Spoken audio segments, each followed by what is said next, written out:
The patrons have spoken, and Jamar Chase is on the block.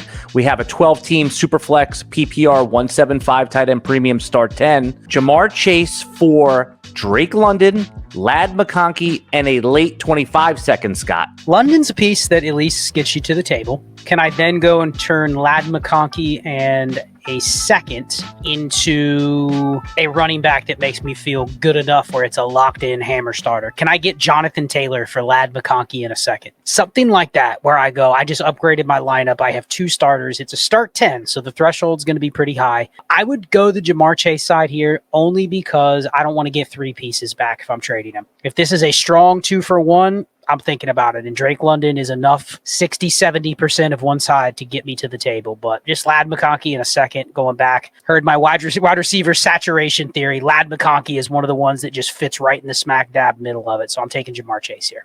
Shane, can London be that guy that elevates to the Jamar Chase tier next year? So I've been pretty adamant to say no, but he is a guy that can get there. Now, do I think he'll get there? No, but he is a guy that there is a path for that, right? Because he has Kirk Cousins now. He has a quarterback that can get you there. We saw him get Justin Jefferson there.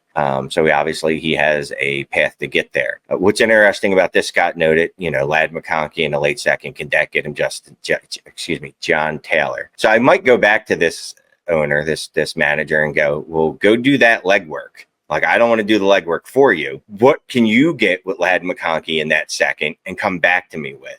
If you come back to me with Drake London and Jonathan Taylor and then add a second, we can talk.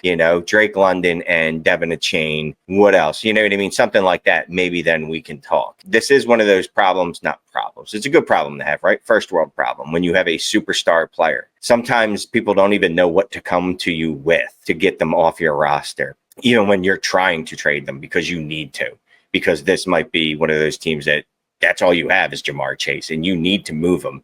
And unfortunately, other people don't even know how to go about it. All right, Scott. Is A.J. Brown and Xavier Worthy enough to come to the table and pry Jamar Chase away from your hands? Yeah, I think this is more what you'd be looking for. And it's not even so much Xavier Worthy. It's I can probably flip Xavier Worthy for a first, or at least if I can't do it today, I'm going to be able to do it in a month if Rashee Rice is suspended or he starts to look good in training camp. Like, here's a path where I go, you offered me A.J. Brown and something that I can get a true first-round value asset with. If not, I already am holding one with Worthy because we can see the upside given the team that he's on. This is what I'm considering to do. I'm going to take the package here. If you slapped a first in this deal, I think most people would actually go A.J. Brown in the first for Chase. All right, Shane, what's it going to be?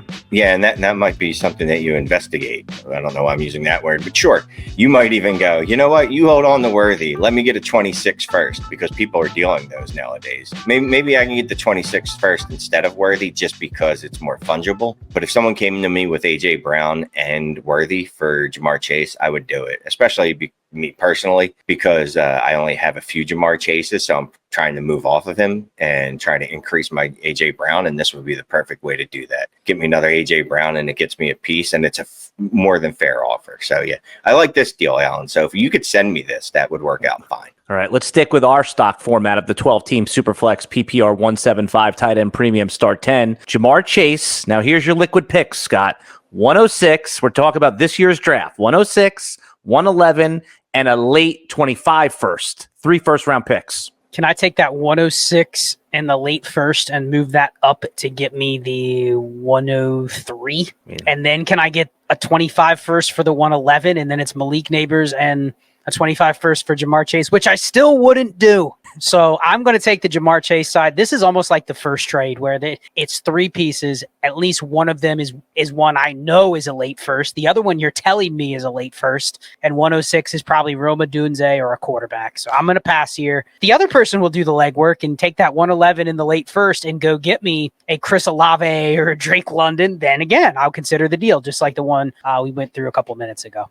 Shane, I'm going to give you the context here. 106, Brock Bowers is available, and we are in super premium scoring here at 175. No. So, again, I'm using an analogy because I haven't used analogies in a while. I used to be an analogy guy, but I've strayed away from that. But, right, you have this awesome car, really nice, it's cherry on the outside. Only thing it needs is an engine. And you're like, hey, I'll sell this to you. All you need to do is put an engine in it. No, you you put an engine in it and then you try to sell it to me. Like Scott said, you do the legwork. You go make this package better for me and then come back and talk to me. You give me Brock Bowers and then you make that 111 and that 25 first to 103, and then we'll talk about it. Until then, we have nothing to discuss, Sarah or Madam.